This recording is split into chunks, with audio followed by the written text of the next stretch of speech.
Make sure the steering wheel is straight and the front wheels are straight, they're not turned either way. Take the seat belt, wrap this around the steering wheel, and go ahead and click that in. Purpose of this here is once we go ahead and start remove that steering rack, we don't want the wheel to turn, the steering wheel to turn when we disconnect that intermediate shaft, because this has a clock spring in it and we don't want that to break. Using a screwdriver, pop the center cap. Using a 22mm socket, go ahead, remove the lug nuts, and pull the wheel off.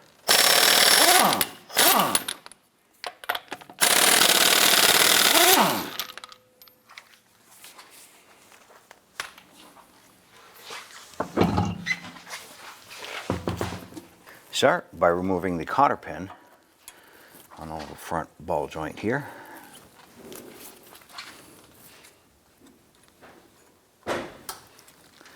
Go ahead and use your cutters to pry this out.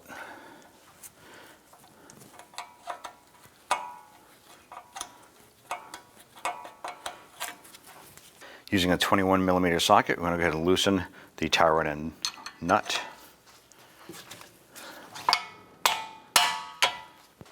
Just going to take that down a few threads, but leave it on.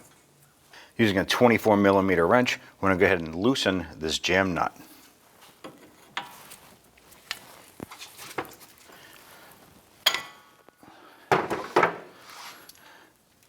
Just break it free, but thread it back up. We're going to use this as a reference point for our replacement part.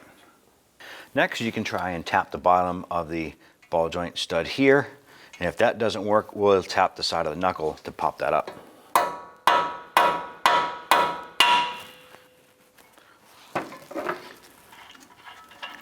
Remove the nut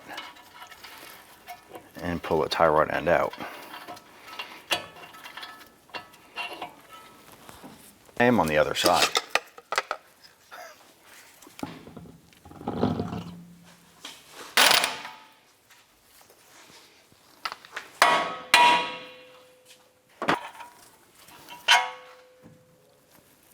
Go ahead and remove this screw, and we're going to have two up top. This one and this one with your 15mm.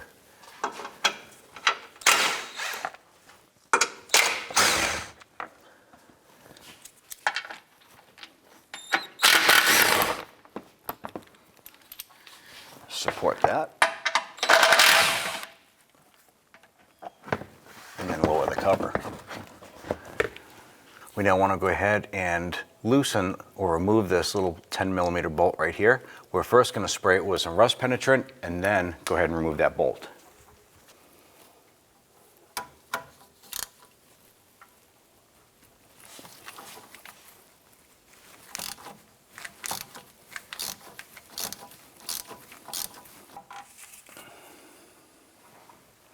Using a pry bar and a hammer, we're just going to put it on the edge of that clamp and tap this and try and push that off the input shaft.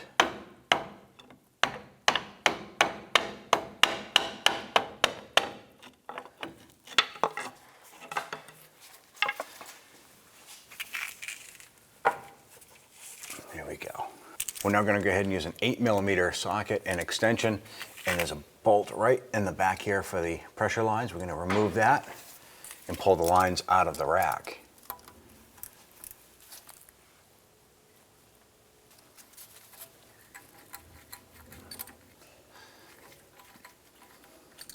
And make sure you have a catch basin underneath. Once this bolt is pulled out, we're going to remove the lines and power steering fluid will run out.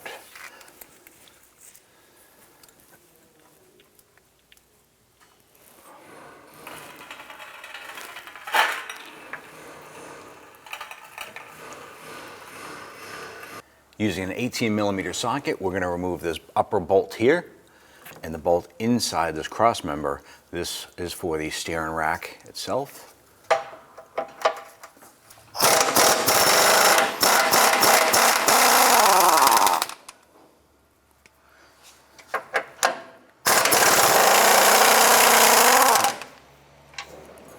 Next, we're going to use a 24mm socket and remove these two large bolts here.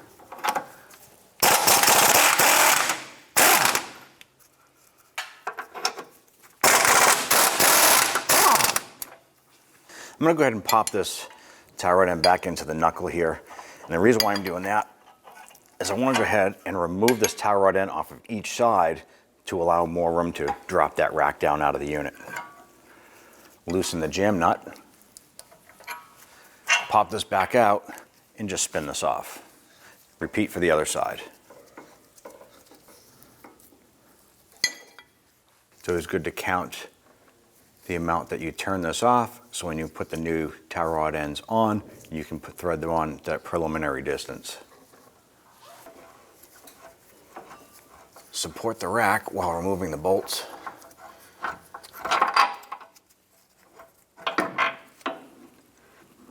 the rack should lower down and remove it from the vehicle. Be sure to clean the threads of any debris before reinstallation. Before installing the new rack, you want to get a preliminary center of the rack. So put a wrench on here. I'm going to get an idea, marker with a finger. I'm going to go 1, 2, 3, and that is a full turn. So half of 3 would be 1.5. So we're going to come back 1.5. 1.5. And the rack is centered, ready for installation. Using a pick, go ahead and remove these caps. I'm going to go ahead and reinstall new seals. These are not included with the rack. Before installation of the bolts, you want to apply some blue thread locker on the threads. You can go ahead and set the bolts in and get them lined up and just some on the other side of the cross member on both sides here. We're going to lift the rack into place, getting the tie rod ends in.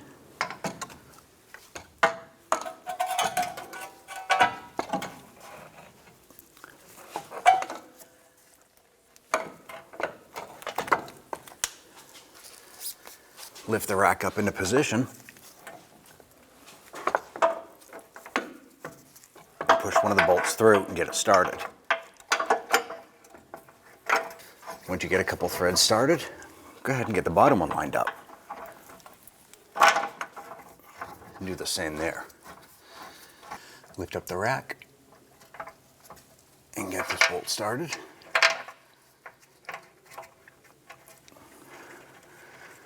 We're using a 18mm shallow socket to support that bolt. Put it through the cradle, through the other side, and get that started into the rack. Go ahead and snug up the bolts. Do this lower one first. Using a 24mm socket, you want to go ahead and torque this to 148 foot-pounds.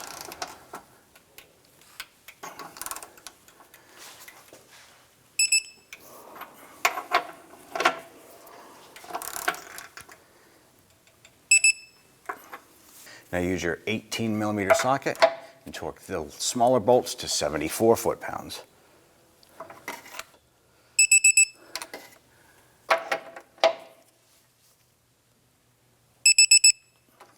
Before we install the power steering lines, we want to make sure this is clean. Make sure both gaskets or seals are in the rack. Line this up. Now we're going to go ahead and install the bolt to hold the power steering lines into the rack. Now we're going to go ahead and try and get this bolt threaded in by hand first. Get a few threads caught. Then we're going to switch over to the ratchet. We're going to snug this up, and then we're going to go ahead and torque it down to 104 inch-pounds. Using an 8mm socket, go ahead and tighten that down to 104 inch-pounds. All right, we're now going to go ahead and put the intermediate shaft onto the input shaft of the rack. Go ahead and line that up. I'm going to have to wiggle it down a little bit. Now, using a flat blade screwdriver, I'm placing it right inside the split of the clamp. I'm going to try and open that up while I manipulate the input shaft, or the intermediate shaft, onto the input shaft. Now go ahead and install the bolt using some blue Loctite. Go ahead and get that started.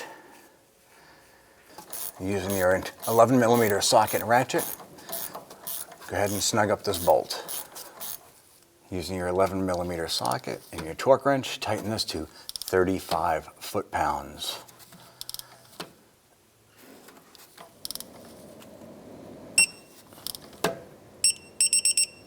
Before installing the tie rod, we're going to put a small amount of blue Loctite on the threads.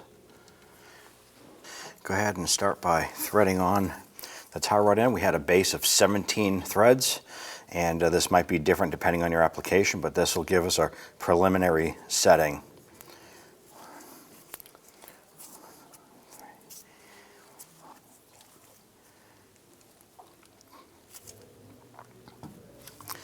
Okay. That set at 17, go ahead and install. Go ahead and take the jam nut, thread that on and get it started. And using your 21mm, go ahead and tighten these down to 44 foot-pounds. You want to do the same for the other side. Now you have to install a cotter pin. Locate in the castle nut where the hole is in the ball joint stud. Ours just happens to line up right here. Poke it through. You want to go ahead and bend this over. I'm going to use a pair of cutting dikes or pliers to roll that over.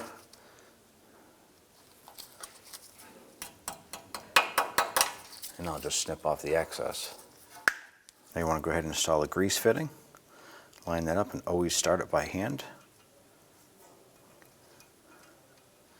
Make sure it threads in straight. You don't want to cross thread this. Get started using your 7mm wrench. Go ahead and thread this in until it bottoms out. Do not over tighten or it will strip right out. Now you want to go ahead and tighten up the jam nuts. You want to torque these to 55 foot-pounds if you have the tool to do so. Straighten it out and do it for both sides. Now we're going to go ahead and grease the ball joints. Locate the power steering pump identified by the steering wheel and the cap. Remove the cap. Check the fluid level. Add the correct power steering fluid to the point where we're in the add section. Reinstall the cap, and then we're going to start our cycling of the bleeding of the power steering system. Next, what we want to do is turn the key to the on position, not running. And we're going to turn the steering wheel lock to lock 12 times. We're going to try and purge out any air bubbles in that power steering rack. Now I'm going to go ahead and cycle the steering wheel and watch for any more air bubbles or any whining coming from that pump. All right, now you want to double check the fluid level. And ours is in the perfect spot. It's going to be at the full cold, which is this lower notch. If you continuously have whining from the pump or you see air bubbles, you want to continue the purging process on this here. Otherwise, just make sure that the temperature when it's cold is at that level there on the dipstick. Reinstall the cap. After we purge the system, lift up the vehicle and double check the connection at the power steering rack and make sure that there's no leaks. You gotta lift the wheel, get the wheel back on. Go ahead and start all of the lug nuts by hand.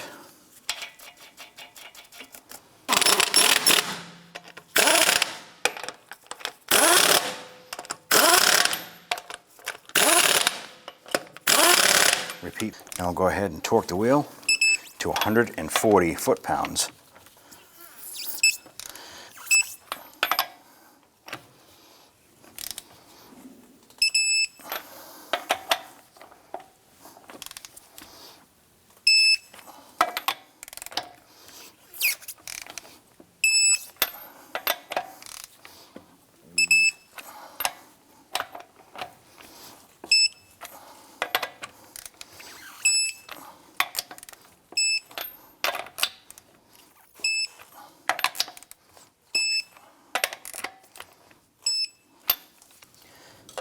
Install the center cap. And once you've completed this job, you now want to bring the vehicle down for an alignment.